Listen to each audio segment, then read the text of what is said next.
Yo, what is up everyone? In this one we're actually going to have a double intro because as I was recording this video, SDS has dropped some insane content. We're about to have a limited time 99 overall Wander Franco, and I am going to be talking about how to unlock this card in a separate video. How's it going everyone? College Lefty, and in this video we have brand new confirmed Battle Royale rewards as well as a really good headliner coming to MLB The Show 21. So let's go ahead and get right into it. We are starting the video off with 96 overall, second half version of Giancarlo Stanton, and a 98 overall no-hitting version of James Paxton. And I thought that these would be the two cards selected. I have no idea how the community was able to figure out Giancarlo Stanton, but they were, and I'm also surprised that we didn't get a Signature Series card for that specific player. But we have seen that card art in the past, a very good left field Giancarlo Stanton. We have a 95 overall Bob Gibson, a postseason headliner card, and I think this card's going to be very good. Bob Gibson always has a good pitch mix. As long as his hits per nine is high enough, near the 90s, which I think it will be, then he will definitely be effective. I think he'll have K per nine in the hundreds. Another thing that adds more value to Bob Gibson is the fact that he has the unbreakable quirk. He usually has diamond defense, but that 95 durability is going to help him replenish stamina in between times he makes an appearance on the mound, right? He's very valuable for a starting pitcher, and you can actually go to him as a relief pitcher because you know that he's going to replenish the stamina quickly and try to bounce back for a start. So with that being said, let's go ahead and hop into some ranked seasons. I am using a brand new created player in center field. This build is the Yo Adrian archetype, selected for a primary position of center field. So I have a center field like 83 overall basic player, and I've activated the Yo Adrian build, and this is what his attributes are looking like. Very solid all around. So this is who we're going to be using in the 3 spot. Haven't really had too much success with my creative player so far this year. I'm only batting like 170 with my creative player so far in a handful of at-bats, but hopefully now that I have put Cody Bellinger's swing on the creative player that he will perform a lot better. Here we have Alfonso Soriano starting the game off in the leadoff spot for the first time, and he is ripping a double. I wanted to mix it up with Jackie Robinson. Jackie Robinson has been hitting leadoff for me the entire game. Now we're going with Alfonso Soriano, but the Cody Bellinger creative player swing right there, perfect, no doubt from Pablo Sanchez. That is definitely what I was looking for. I felt like I was all over that pitch. Felt like I had really good timing. Obviously, it was perfect. But I just saw the pitch really well out of the hand. Here we have Mike Trout going back-to-back.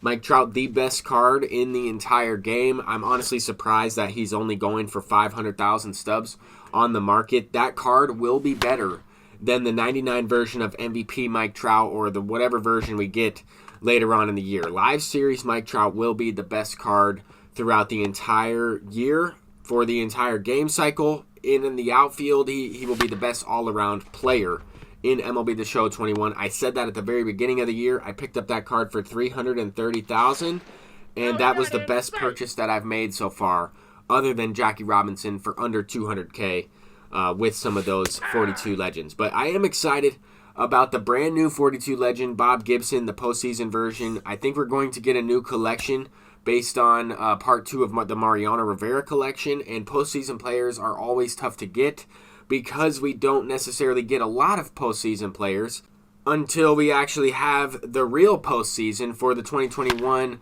MLB season. So with that being said, I know that there are a couple postseason players featured in the headliner pack so far. I think we have more postseason players than we typically have had in the past, especially with those team affinities, those golds, those diamonds. But with that said, I still think that it's going to be tough to complete the second part of this collection and the parts moving forward. I think we're going to get one. I'm almost positive. I just don't know if we're going to get a flash sale or a stub sale before we get that second part of the collection. So those are definitely factors that will affect the prices of cards on the market. But anyway, we're hopping into another game of ranked seasons. We got off to an early start in this one as well. Here we have Chipper Jones up to the plate, and he has Jesse Winker out there in left field. Not the best fielder. I feel like anybody else really could have made that play. Gold defender with 60 speed or so could have made that, but I'll take it. I'll take the extra base hit from Chipper Jones. I'll take the extra RBI. Facing Vladimir Guerrero Jr. with the guy on first base, we are able to get the inning-ending double play. I'm using this Quinn Priester card on the mound. He's very good.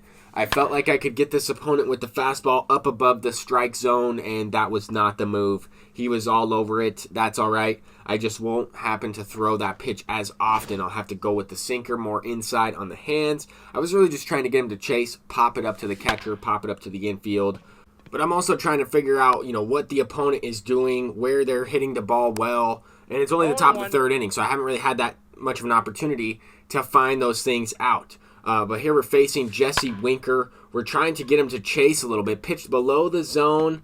He went down and got it. Had a little bit early feedback. But look at Pablo Sanchez. Has a lot of range. I have no idea what happened on this play. I mean, sometimes the base running can get, messed up. I don't know why his creative player randomly was sent home. But here in the next inning, he has second and first, my mistake. And I should have probably brought the infield in here to avoid the bunt. But look at Buxton just flying around from second to home right there. Corbin Burns, not the fastest. If I brought the infield in, I might have been able to get that double play on that bunt attempt. But nonetheless, he does tie the game up. Typically, most people would trade an out for, a run for 2 outs right there in that situation. But for me, I'm trying to mercy rule this opponent, and we're running out of innings here. We're running out of innings. I am trying to make sure that I guarantee myself a win by getting the mercy rule. So we're going with a pinch hitter. We're going with Lou Gehrig off the bench. I really think Lou Gehrig is an amazing card. The 99 overall Lou Gehrig will certainly take David Ortiz's place over there at first base. I just really like his swing. But until we get that card, Lou Gehrig will be on the bench. For me, we have Alfonso Soriano getting another run back-to-back home runs.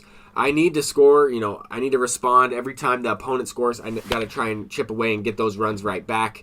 And even if my game wasn't crashing randomly in the 7th, 8th, or 9th inning, then that would still be something that I'm looking to do, right? I mean, I'm always trying to respond, get some runs right back when the opponent puts up, a crooked number or a number other than 1, right? If they put up 1 run, you can kind of go down, 1, 2, 3, and it's all right. It's not the best thing, but as long as you don't, give up too many runs and you're not able to respond, that is mainly what's going to keep you in the ball game, mainly what's going to keep you within the momentum of these RNG, random generators, and randomness that happens in ranked seasons, at least from my experience, right? Not everything I'm saying can be 100% confirmed, but at least in my experience. But earlier in the game, this opponent went to a curveball up in the zone. He had me frozen on strike 3 facing Mike Trout, I was using Mike Trout, and I ended up striking out looking on a pitch that was right there. He went back to that curveball, and we hit it out with Trevor Story. He ends up sending me a friendly quit. I didn't just start playing this game yesterday. I want my win, and we ended up getting it. He ended up quitting out, and we got the win. Move up to like 750. That's going to do it for this video. I'm College Lefty, and peace out.